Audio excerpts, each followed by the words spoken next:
Oui, justement, à propos de l'accident, comment tu te l'as expliqué? Est-ce que c'est, je parlais tout à l'heure de fatigue, est-ce que tu penses que ce n'était pas simple, comme on dit en Afrique? Comment tu t'es expliqué cet accident? Non, en fait, j'étais en train de rentrer. C'est toi qui conduisais? Oui, oui, c'est moi qui conduisais. Donc, j'étais en train de rentrer et il y avait un gros camion devant moi. Apparemment, souvent, les routes, là, il y a un peu des nids de poules. Donc, les habitants essaient de boucher, de fermer eux-mêmes. Quand le gros camion est passé, du côté droit de la route, là, c'est un peu affaissé. Voilà. Et moi, je venais, les phares des véhicules, moi, les phares n'étaient pas, j'avais pas mis les pleins phares.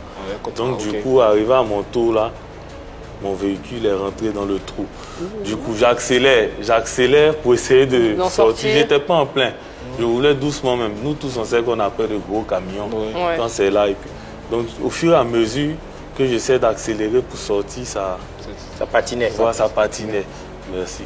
Donc, je me suis vu même en train de venir comme ça. J'avais pas le choix. Qu'est-ce que je peux faire? Mais il y avait combien de personnes dans le véhicule? Non, j'étais seul. On a fini la répète et là même, j'étais arrivé chez moi. Je me retournais pour prendre mon deuxième téléphone qui était avec quelqu'un qui filmait parce que c'est le numéro que tout le monde connaît. Donc, c'est là que... Alors, il explique les circonstances de l'accident sans répondre véritablement à la question de Brice. Comment tu te l'expliques?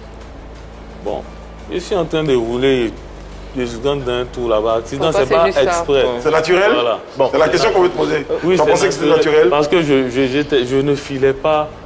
Je n'étais pas si fatigué que ça. Comme ça, à la veille de ton accident. Ça, c'est la responsabilité, c'est la tienne. Mais c'est les circonstances. Tu n'as pas pu imaginer que la veille d'un conseil, il m'arrive ce truc-là. Tu n'as pas vu comme un signe, peut-être? Voilà, on l'a dit ensemble.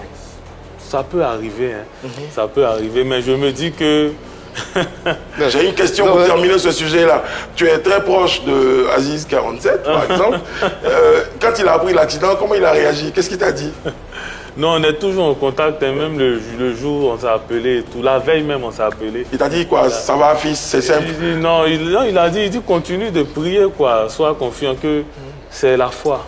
Tant que tu ne doutes pas, il n'y a rien. Alors Abomey, moi, Brice, si tu permets, je vais revenir sur les circonstances. Lorsque le tonneau, malheureusement, est arrivé, tu étais dans quel état? Tu étais toujours conscient ou bien c'est quelqu'un qui est venu te faire sortir de la voiture? Tu n'as pas vu comment j'ai vite coiffé mes cheveux là.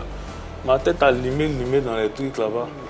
Voilà, la ceinture de sécurité même qui devait mes trucs là, c'est détaché. Voilà, mais par chance, vu que la portière était un peu entrouverte, donc j'ai pu sortir.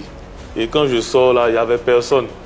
Bon, il y a un tricycle qui passait, j'ai essayé de l'interpeller, il a eu peur, il fuyait. Il a fui. Donc, tu as pensé au concert en ce moment?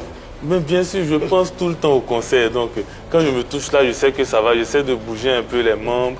Tout, je vois que c'est bon. D'accord. C'est bon. Donc, il n'y a pas de raison pour moi de ne pas aller jusqu'au bout. Mais Abomey, avec du recul, c'est pas la première fois que tu as un souci avec des véhicules et tout. Il y a eu un moment où la première voiture, l'une de tes voitures, t'es parti en fumée. Quand tu fais le flashback jusqu'à ce niveau, on se pose quand même des questions plus ou moins spirituelles. Oh non, rien de tel. Moi, il me dit que c'est la première voiture qui a brûlé. Là, toi, tu sais, il n'y a pas l'ampoule pour voiture chez le concessionnaire.